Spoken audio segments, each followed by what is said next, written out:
Eyal Yakoby is a student at UPenn and joins us back on the program here. Nice to see you again, Eyal. Could you just comment about what we are seeing at present day playing out on your school's campus? Definitely. Thank you so much for having me. I just want to paint a picture for anyone listening and watching, is that these encampments started out, they said they were peaceful. They said they were not disrupting academic life or student life. Then videos started emerging of a student at Yale getting stabbed in the eye, at Columbia, them chanting "Death to America," and these words echoing throughout the campus. Now what we have today is a group of protesters storming the main building at Columbia and breaking windows and fully taking it over, in the words of the protesters who entered the building. And what we're seeing there is just what is going to happen at every other university unless administrations can wake up and actually do something about this. Yesterday, they were waving the PFLP flag in the middle of the encampment. This is a U.S. designated terrorist organization.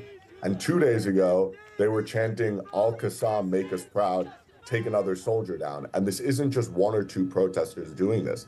These are hundreds of people coming onto our campus, not affiliated with the university, and truly just seeking havoc on our campus. Yeah, you're painting a broad picture here of what we're seeing on various college campuses across the country, some public, some private, so many questioning how local authorities cannot get involved. Private, it's much different in terms of law enforcement and what they can and cannot do. But painting that picture about Columbia is the one that really just stands out. An Intifada flag hanging out. That's been seen on video as they've taken over and barricaded themselves, more than a dozen, inside of Hamilton Hall.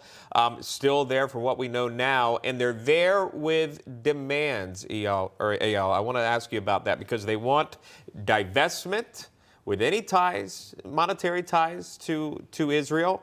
They also want disclosure of any time there were transactions that were linked to the school or a company or any entity that supports or is linked to Israel.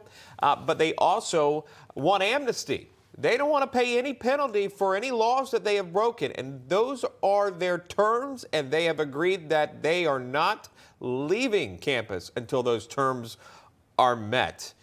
Where does this go from here? Will the school cave to these terms?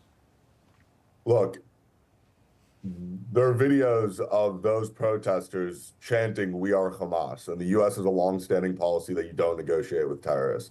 And I think we need to continue this. You can't just appease these students who are literally entering a building and smashing windows. And if you want to point the finger at what the root cause of this is it's professors. And I think a lot of these protesters are victims, in a sense, of professors encouraging them to do this, telling them that this is the righteous thing to do, that they need to do this, and brainwashing them to act in such a not only disrespectful manner to the institution of Columbia University, but also just directly violating the law. And when the dust settles, the professors that have been encouraging this won't be the ones with the criminal record. They won't be the ones with the suspension or the expulsion from the universities. It is the students whose education and future are being ripped away at the hands of professors who have been encouraging this for the past 9 months now. And in terms of Intifada, this is something that dates back to what you mentioned earlier when former President McGill testified. This is something that we've been sounding the alarm about for months now, and saying that globalize the Intifada is incitement to violence. And for any American, this has nothing to do with being Jewish. You are watching before your very eyes at Columbia University what a global Intifada looks like. And I don't want that to spread, and I would hope every American does not want that to spread anywhere else. We need strong leadership. We need these encampments removed, and we need people to be held accountable for breaking the law. It seems pretty simple.